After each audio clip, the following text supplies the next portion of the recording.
this podcast, Seth Stephens-Davidowitz talks about his book, Everybody Lies, Big Data, New Data, and what the internet can tell us about who we really are.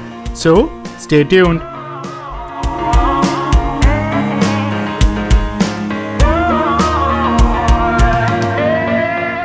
Welcome to Future of Data podcast. Today we have with us Seth Stephens-Davidowitz and a brief bio. So Seth has used data from the internet, particularly Google searches, to get new insights into human psyche. Seth has used Google searches to measure racism, self-induced abortion, depression, child abuse, hate mobs, the science of humor, sexual preference, anxiety, sun preference, and sexual insecurity, among many of those topics. His 2017 book, Everybody Lies, published by HarperCollins, was a New York bestseller, a PBS NewsHour Book of the Year, and an Economist Book of the Year. Seth worked on for 1.5 years as a data scientist at Google and is currently a contributing op-ed writer in the New York Times. He is former visiting lecturer at Wharton School at the University of Pennsylvania. He received his BA in philosophy Phi Beta Kappa from Stanford and his PhD in economics from Harvard. In high school, Seth wrote obituaries for local newspaper, the Virgin Record, and was a juggler in theatrical shows. He now lives in Brooklyn and is a passionate fan of Mets, Knicks, Jets, Stanford football, and Leonard Cohen. With that, Seth, welcome to the podcast. Thanks so much for having me, Michelle. Beautiful. So before we start and talk about the fascinating book that you wrote, walk us through your journey. Walk us through what brought you to this juncture. Yeah, well, I was doing a PhD in economics, and I discovered, I just kind of on a fluke found this tool called Google Trends, which told you, and many of your listeners may or viewers may already know about it. It tells you where and when people make various searches in different, and you can do it for basically any search and see where they're most popular, when they're most popular. And I kind of became obsessed with this tool to the point that I really couldn't think about anything else. It was just, I've always had an interest in kind of human psychology and human sociology. I was a little lost, to be honest, and burnt out in my PhD program in economics, and wasn't necessarily interested in all the traditional economics questions about inflation and interest rates. I was more interested in questions about human nature. So I kind of just started playing around with this tool, and one thing led to another. I was lucky enough. I got about 5 or 6 very, very lucky breaks. And I got a job at Google, got to work at Google. And that was really, learned a lot there. And I got to write these columns for the New York Times, and then got this book deal. So it's kind of all, one thing kind of led to another. One fortuitous break led to another fortuitous break. And I ended up writing this book, kind of exploring the research I had done with Google searches, but also just in general, all the vast information available about people on the internet could tell us about who we really are.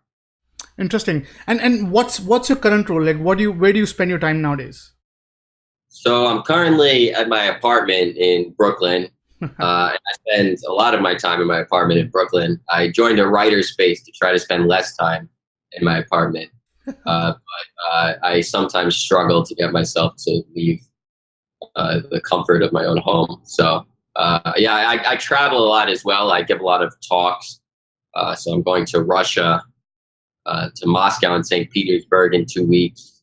And I was in France last month, so I am out of town a lot. But when I'm in town in New York, I work from home a lot. Interesting. And by the way, thank you for this book. I think this book was really exciting to read, and Everybody Lies. I think that's fascinating. So, reading the book. Sorry. Thank you for reading the book. Oh yeah, it's fascinating read, and I definitely recommend to anyone and everyone who wants to understand what all insights we can get from data. And before we get into the meat of the book, so what brought you to write that book? Like, what was the moment that you say, okay, I need to write something around this? Like I said, I just got a lot of lucky breaks that I think are not normal. And sometimes I feel guilty about them because I'm just like, I know that a lot of people struggle for many, many years to get an agent and to and to write a manuscript and write a proposal, basically an agent came to me, and I really liked him, this guy Eric Lupfer, and he kind of said that he thought my ideas were interesting and that I should think of writing a book. And I hadn't thought of writing a book before that, but once he said that, I'm kind of like, yeah, that would be a big challenge and could be an exciting project. So the one thing, so then it literally in a few weeks I had a book deal and was kind of off to the races, and wrote it in two. Well, there's a little hiccup where I had something like a nervous breakdown trying to write the book. But beyond that, but then within once I recovered from that, I was back to the races and done with the book. Interesting. And so now let's get into the book. So tell us the premise behind the book. Tell us what. Yeah.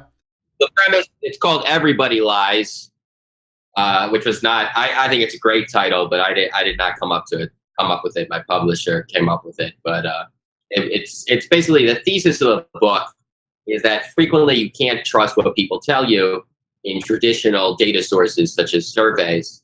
But there are certain data sources where they're more honest, such as their Google searches. So if you ask men in places where it's hard to be gay, places like Mississippi in the United States or Tennessee or Alabama, very, very few men say they're openly gay, but almost as many men as anywhere else there search for gay porn. So that's kind of an example of, if you ask people, they'll tell you one thing, but on their computer and on their internet, on certain sources, they're really, really honest. So I kind of explore, that's kind of the big premise of the book, but there's a lot more about, in general, why I think the internet is such a powerful tool to understand human beings and kind of give us, I think, revolutionary insights into the human psyche. And I talk about my research, but then I just, again, also a lot of other people's research. People are doing fascinating work with all kinds of different new data sources. Interesting. And I think one thing that when I was reading your book, I found really fascinating was, so data scientists, you have a data with you, you can skin it in any direction, right? And how do you end up sort of creating those research verticals that, okay, I'll talk about whether it's gay search, whether it's female, what body they like, whatever, right? So how do you end up creating those scenarios or picking those scenarios for your research to include in the book? That's the hardest part. And if I knew the answer, it wouldn't be so hard. If there was a recipe, I just follow it, but there's no recipe. I've kind of found that ideas just hit you at certain moments and you don't know, you can't predict when they're going to hit. I take a lot of showers. That's one of the reasons I work from home. I'm up to about 6 showers a day because I found they're really good for creativity and kind of sparking those ideas. But I don't know. There's really there's not a science to it. And I could go months without an idea, and then I can in a week have 2 or 3 good ideas, pretty good ideas. So no, I just kind of hope that magic strikes. Interesting. And what are some of the things that you were surprised about? So when you started writing this book and you did the search around your sort of use cases that you're trying to figure out, what were some of the cases where even you were like stumped that, okay, I wasn't expecting this to come out? I was surprised by just about everything. Maybe I'm just a naive person. So initially I did all this research on races in the United States, and I was shocked by how many people made racist searches on Google and also how highly these predicted certain behaviors. So the places that made a lot of racist searches also were much more likely to oppose Barack Obama when he ran for president. They were much more likely to support Donald Trump, who I would argue and other people would argue said some very racially charged things in his primary campaign. And again, that maybe, particularly now, I think, a lot of people maybe aren't so surprised by that. But when I was doing the research and Obama had just been elected president and people thought we lived in a post-racial society, I found it pretty shocking.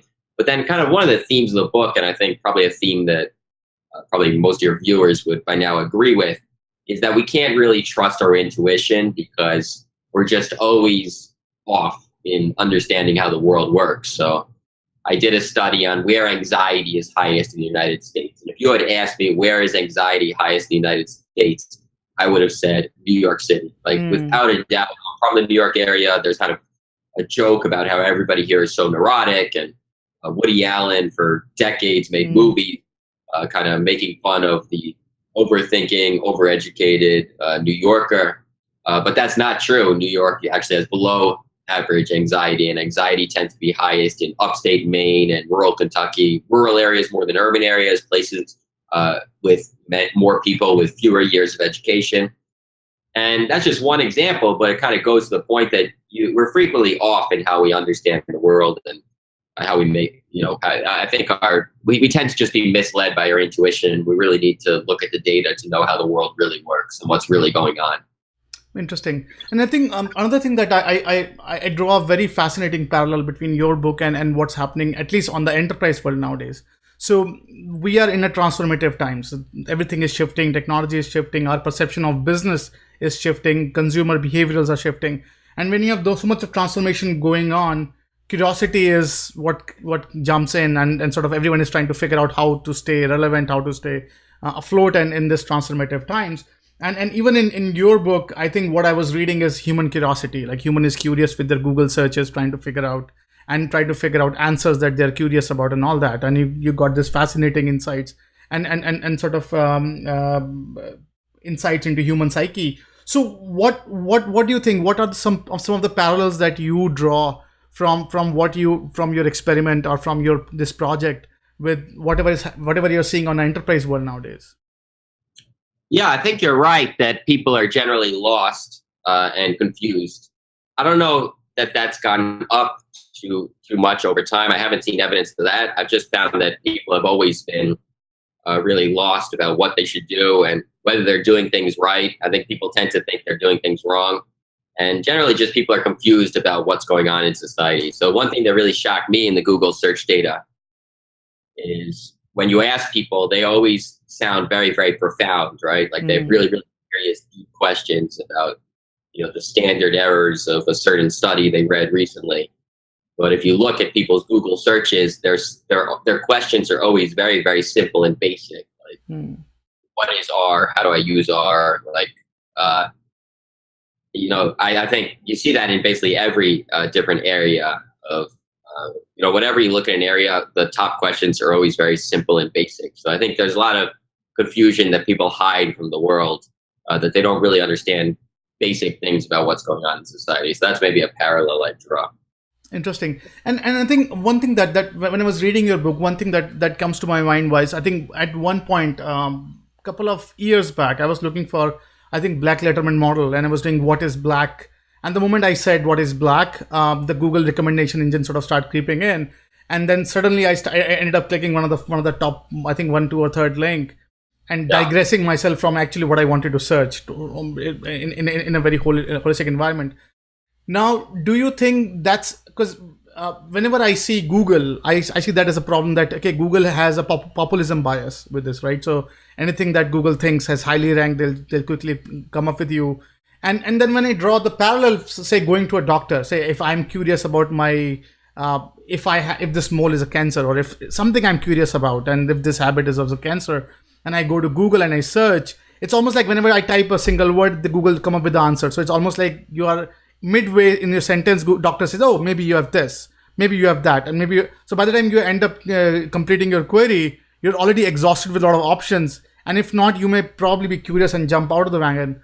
So how much of that bias do you think impacts your search or impacts sort of your findings in your book? Yeah, I think what it could be a factor. It could be that, first of all, the autocomplete shows you the searches that are already the top searches. So it's not like these searches are coming out of thin air and nobody searched them, and then Google suggests them and now everybody searched them. They're already showing you things that a lot of people have been searching. So I don't think it really changes that these are the top searches that people make. But yeah, I think, you want to be careful. I think there are lots of areas where if you're analyzing Google search data, if any of your viewers analyze Google search data, you want to be careful drawing conclusions. I think we don't always know why people make a search, and sometimes the searches people make are just out of curiosity. It doesn't mean, people can make really, really racist searches, or someone can search for gay porn. It doesn't automatically mean that person's racist or homosexual. They could just be curious of what comes up. So You want to be careful, but I think on average, when searches are made a lot in a place, that tells you a lot about that place, and it is a very powerful data source that is giving, on average, meaningful information about people in areas and how attitudes change over time. We'll resume after a short break. This part of the podcast is brought to you by First Friday Fair, fastest AI-powered way to find your next opportunity. Check out the website firstfridayfair.tao.ai and find your next dream job. Let's get back to the podcast. Interesting. And now if we try to figure out some of the challenges or some of areas where you think searches are helpful versus some of the areas where you think searches are not helpful. Like, were you able to sketch out some of the scenarios in which you say, okay, Google searches, people should not even do Google search in this particular scenario, whether it's hypothesis or pre-hypothesis, were you able to sort of I don't know if there's any area where I say that you shouldn't use Google search at all. I've actually found that any area that I explore, there's probably something interesting in Google searches. It may not be exactly the question I initially asked, but on any topic, what people are searching is going to reveal a lot about that topic, and probably a lot that I didn't previously know about that topic. So I generally encourage people to use Google searches more than they have in the past. The concerns I've talked about, you can have a bias that people tend to Google when they don't know the answer. So if you know the answer, you don't need to Google. So if you really, or if you can ask someone else publicly, you don't need to Google. So there is a bias towards, for example, like I focus a lot on how people make really, really search for things that they never talk about publicly. So they search for sex and porn. They search for porn more than they search for weather. Now, part of the reason for this is because people don't admit how much they watch porn. That's a big reason for that. But another part of the reason for it may be that people really are uncomfortable, talking to other people about porn and about sex, and they're more comfortable talking to other people about weather. So they're more likely to go to Google for the topics that they don't otherwise feel comfortable sharing. Interesting. And how has your thinking changed about the surveys? I think you mentioned some amount of portion in your book talking about surveys and sort of which kind of surveys are better and which kind of surveys are you find effective. You want to be cautious, as we saw in the previous presidential election, putting too much faith in surveys, because people sometimes, first of all, sometimes they just answer questions randomly. They don't really put much thought into it. And then that's one problem. And another problem is that people can shade their answers in the direction of what makes them sound good rather than the truth. So again, if people don't want to admit something, even though there's really not a huge cost to telling a survey, people just don't feel comfortable. People just assume why I shouldn't say that, so they don't. Or they may not even be admitting it to themselves. So if you ask someone, "Are you racist?" People don't particularly enjoy telling a survey, "Yeah, I'm racist," or "Yeah, I enjoy racist jokes," or "Yeah, I didn't support Barack Obama because he's black," or "Yeah, I like Donald Trump's racially charged comments." So that's an area where I think you can't necessarily. Those are areas where I think you can't really necessarily trust what people tell on surveys. Or if you ask people about their sexual preferences, I don't think many people are in a rush to tell Gallup or Pew the truth about their sexual desires, but they do tell Google and Pornhub and other internet sources the truth there. Interesting. And now, if we draw a parallel between, say, what public do on Google searches versus what enterprise and sort of businesses could learn from this behavior, so definitely there is an element of fake news or fake articles or fake information getting their way on the top of the maybe Google searches, or find a way to get on the top of our social feed and sort of influence our decision making. How do you think from whenever you sort of you are analyzing this data, that what some of the businesses think that you realize the businesses could do to sort of safeguard or sort of secure themselves from any of the bias that someone else is in sort of purposely injecting to get into your drains? Oh, well, I think, I'm not too worried. Some searches are from bots. Businesses put some energy into using bots on Google to try to get their returns higher. That's a small number of searches, and Google does a pretty good job of figuring out what's a bot and not counting that in their data. But I think, another thing that your question reminds me of is how can businesses use this data to understand their customers? And I think there are a lot of insights, and again, I think I talk a lot in the book. Sorry, I'm fighting a cold. I talk a lot in the book about how compare different internet sources. Everyone kind of lumps together any big data set as big data, right? So Google's big data and Facebook's big data and LinkedIn is big data and Twitter's big data. But you have to these data sets give you very, very different data sometimes because people use them for different reasons. So if you look at Facebook data, people's social media posts, social media likes, they tend to be presenting a public image. So they're saying who they want their friends to think they are. And sometimes this can give a misleading view of people's true desires. So I compare, for example, the magazines people say they like on social media.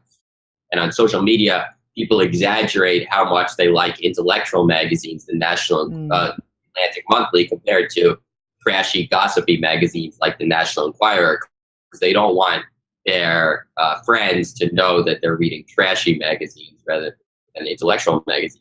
So you want to be cautious, I think, in analyzing data. As a business, you don't want to. It's probably not good to focus on any particular data set. You should look at all different data sets to round out the picture.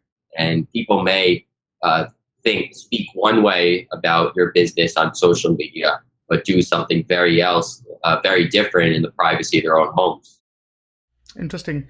And I think a couple of months back, I was reading this book, Circle. I don't know if you've heard about that, Dave Eggers' book.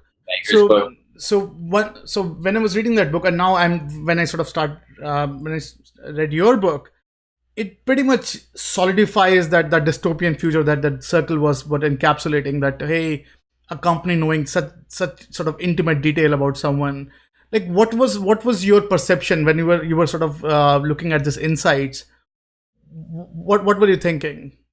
Well, I thought it's actually, I come from a different angle. I kind of think it's a good thing as long as we protect the privacy of individual users. If we know on aggregate what people are thinking, even their secret or inappropriate thoughts, that's probably better as a society than relying on what people say, which may not be true. So we could learn about health problems that people aren't comfortable sharing, widespread health concerns or bodily insecurities that teenagers have that they don't talk about normally, but that that we could potentially help them if we knew about them. So I think, there is the negative that, as the Eggers book and others point out, it is creepy that a company can know so much about a human being. But the positive is that we could potentially use this information to help people, and this information probably wouldn't be gathered by any other method. Maybe psychiatrists have known some of these secrets, priests in the confessional and Catholicism have learned some of these secrets, but there haven't been too many sources in human history to whom people have felt so comfortable sharing so much. And it's eerie, but it's also potentially helpful. Interesting. And I think now let's get on your data science side. So when you sort of decide on undertaking such an interesting project, how do you prepare yourself for that? How do you what are some of the tools or some of the mindset that you have sort of set aside to say, hey, I'll be using these? Like, what are tools have you used to undertake? I use basically almost entirely R now. I just find it really user-friendly language. There are sometimes things get more complicated. I got to use Python Usually when I have to use Python, I ask my brother to help me. He's a computer scientist. He knows Python a little better than me, and I still am pretty rusty on that. But I find that just about everything I need to do can be done in R. And I don't know, I hadn't used R. I come again from an economics background. And economists tend to use this program called Stata. But then when I got to Google, everybody there used R, and that's where I learned R, and I found it just very useful language.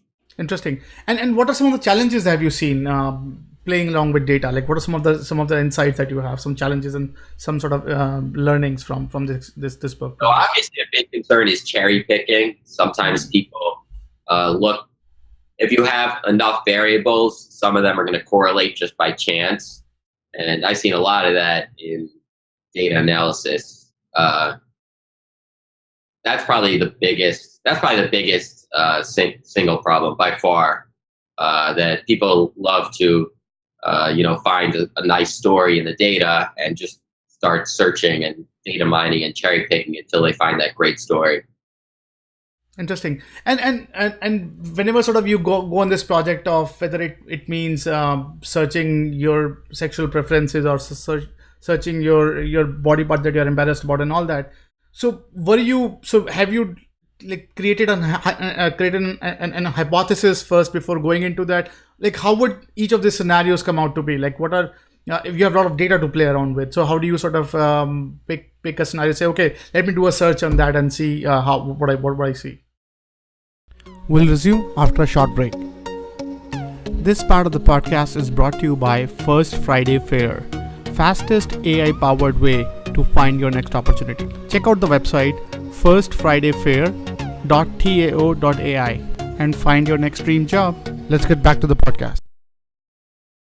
Yeah, I mean, sometimes you don't know until you start seeing the data. So, a lot of the sexual preferences that I explored in the book, I didn't even know they existed until I saw the Pornhub search data and found that not only do they exist, but they're relatively common. So for that, for example, for the section on sexuality, I started by just looking at the top 100 searches on Pornhub for both men and women.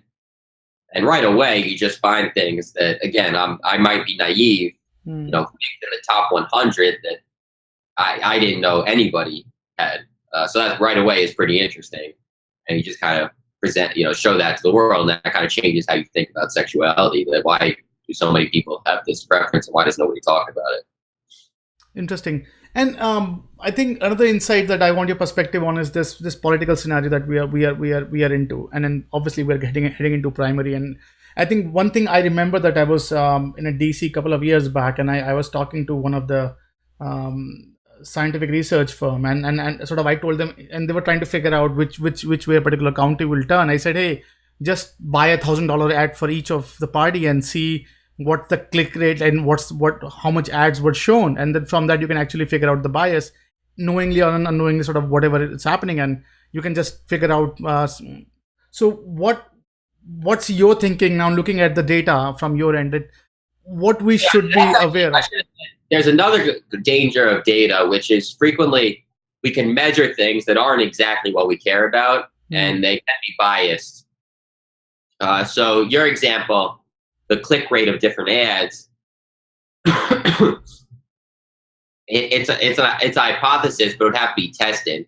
You'd have to look across a whole bunch of different elections and see whether that really correlates with how the candidate actually does. It could be that in highly Democratic areas, the Democrats don't feel the need to click on the ad for whatever reason. They already know that their candidate's doing well, so they don't want to. They don't feel the need to click on the ad, and the Republicans feel demoralized and are more likely to be engaged in ads. But that doesn't tell you that the Republicans actually going to win the election. So I think there are definitely insights in data.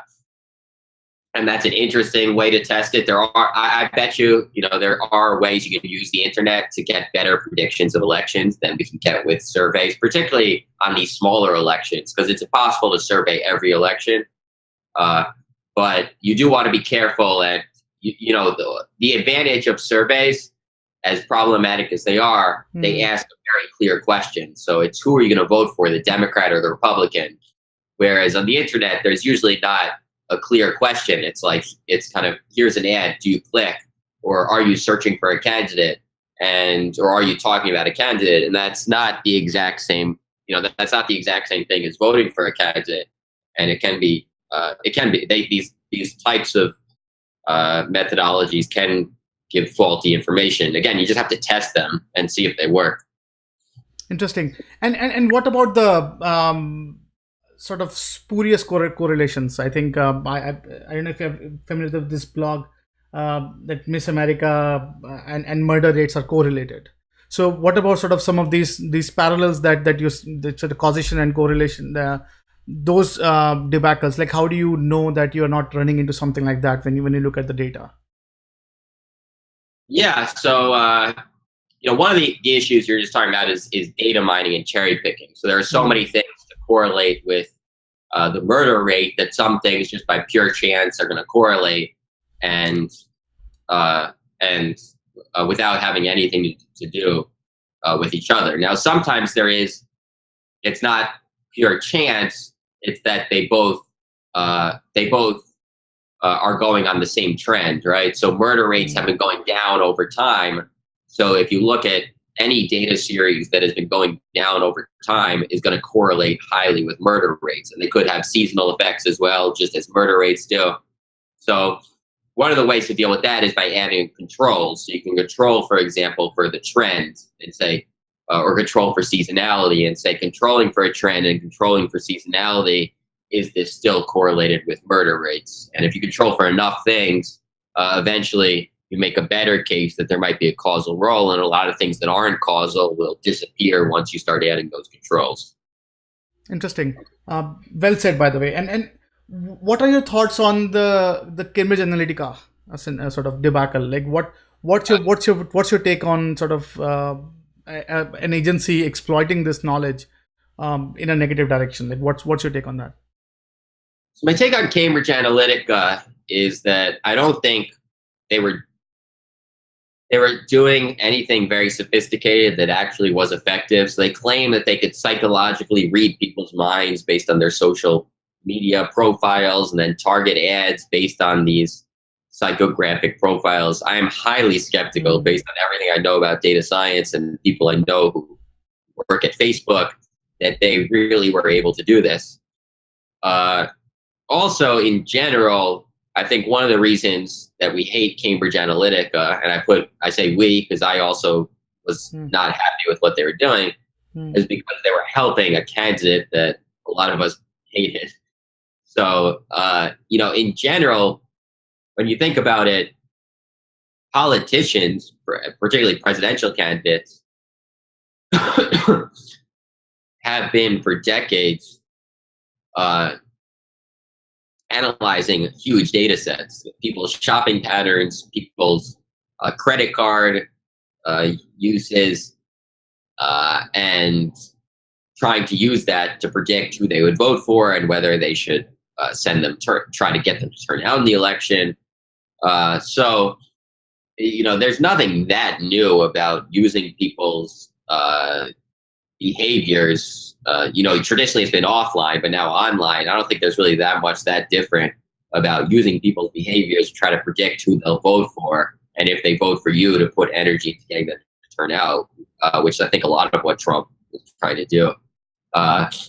Now, yeah, I don't know. I think the crisis is a little bit overblown. Again, I didn't like it because I hate Trump so much that I'm just like, the fact that data scientists were helping him at all, I just found like sacrilegious to the data science community, which I think should support reason and science and not like these kind of narcissistic maniacs like Trump.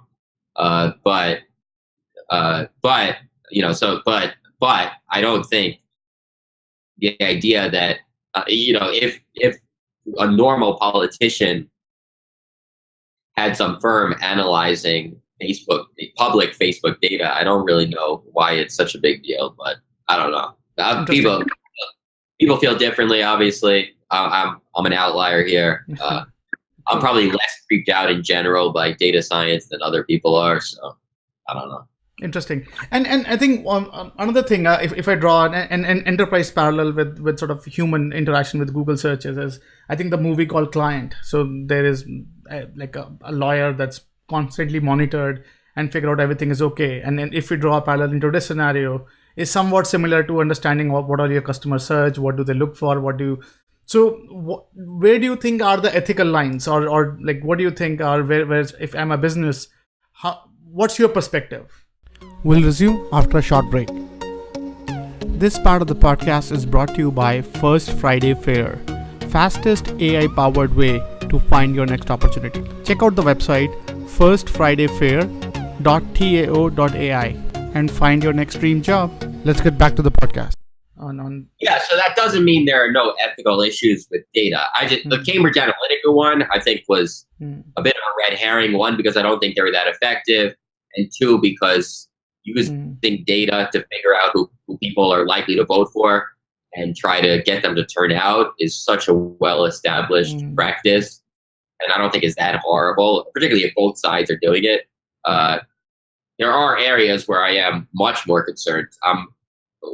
Where I'm concerned about how much information businesses have about their customers, and they can use that information. I talk in the book, and Everybody Lies a bit about how casinos try to use data to figure out exactly when a person, how much a person is willing to lose at a casino, and try to make sure they lose just that much. And that I find very unethical and scary. And anything that gives more power to corporations relative to consumers scares me. Now, data gives more power to both sides, I would say. So, another way that big data has been used has been to allow customers to shop more and get the best price. So that's kind of bad for individual corporations, except for the corporations that aggregate different sites to find the best price. But it's been bad for the individual corporations, but good for the consumers. So I think big data makes corporations more powerful in some ways and consumers more powerful in some ways. I'm scared anytime corporations get too much power relative to consumers. So do you see a role of government body in sort of in ensuring, as you rightly said, businesses many times have too much detail about the customer and their interaction? Do you see sort of I think, and your book is a great sort of an eye opener for many of us to understand what all actually is going on that we don't have access to, or at least. So do you see a role of government in ensuring that that safety vault is built around consumers? I hope so. I'm a little wary. I think in many ways now a lot of the data science is moving towards machine learning and artificial intelligence. And that's almost too complicated for anybody to understand. So it becomes increasingly difficult, I think, for the government to regulate businesses when the businesses don't even necessarily know what they're doing, and no human being really totally understands what they're doing. So in theory, yes. In practice, it might be tough. And it definitely is one area I'm concerned that businesses will just use these complicated formulas. Basically, let's just say something like they're trying to make a lot of profit, and then the artificial intelligence will figure out all these ways to make more money that screw consumers, but nobody really understands exactly how they're doing it. Interesting. and what is your take on the AI? What do you think is the AI's role in future be? Like, what's your perception on that? It's obviously really powerful. I think it's powerful in certain areas and less powerful in other areas. So a lot of the areas I use, the data sets aren't that enormous. And when the data sets aren't that enormous, I think AI doesn't really have that much of a role. People kind of throw AI at these problems where I think a normal linear regression would be just as effective. But obviously, when you get these enormous data sets like the traffic patterns in a city, or how cars avoid crashes, then artificial intelligence, or what images have cats versus dogs in them, then AI is the way to go, and has proven itself clearly incredibly powerful for many of these questions. Interesting. And where do you see the future jobs coming into this? So like, how do you see the job market are getting impacted with this AI from your perception? I think data scientist is actually, in some sense, a better role than knowing too much about artificial intelligence, because data scientist kind of, in my opinion, emphasizes a lot of the creativity and coming up with the right question. Whereas a lot of the tools that artificial intelligence experts have, sorry about this cold, I'm coughing every 5 seconds, but No worries. Yeah. I think a lot of the tools that AI scientists have are going to be automated away. So a lot of what AI scientists do now is kind of fine tune exactly how many neurons to have in the model, uh, or how many levels of neurons to include. And eventually, as computers get more powerful, that's all going to be done automatically. Uh, you're kind of just going to say, just throw AI at the problem, and it's not going to take much creativity or human talent to do that. Whereas the data science, kind of asking the right question, telling the stories in the data, presenting the stories, visualizing the data, presenting that data to clients, that's all going to be have a role for humans for many, many decades to come.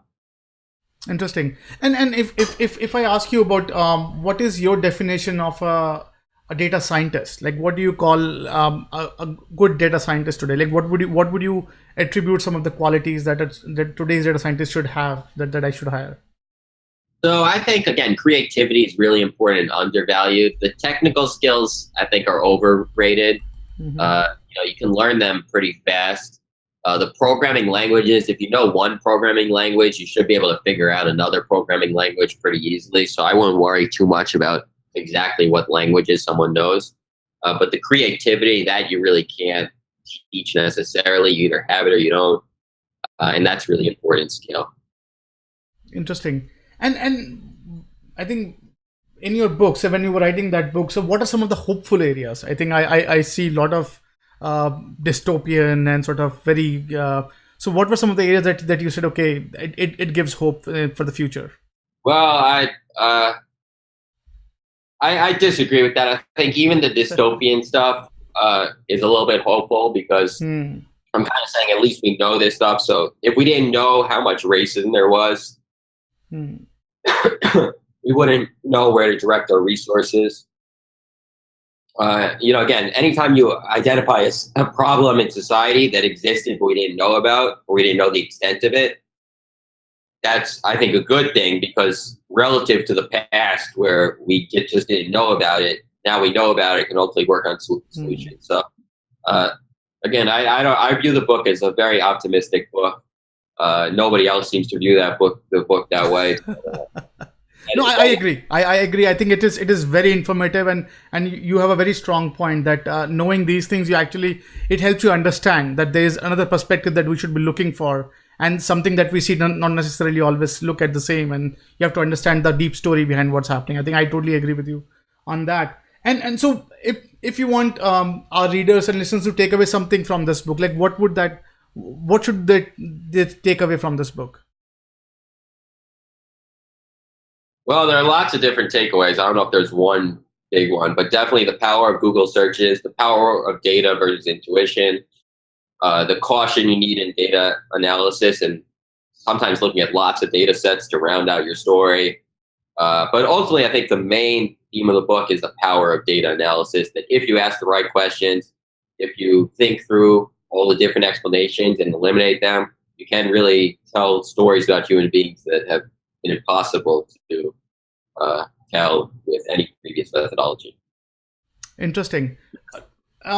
Beautiful said. So now I'm going to spend some time on your journey. Like, so in I think we ask all of our guests to share 1 to 3 things that has really helped them stay what they are today. Like, what would you attribute those qualities to? Like, what is helping you stay what you are?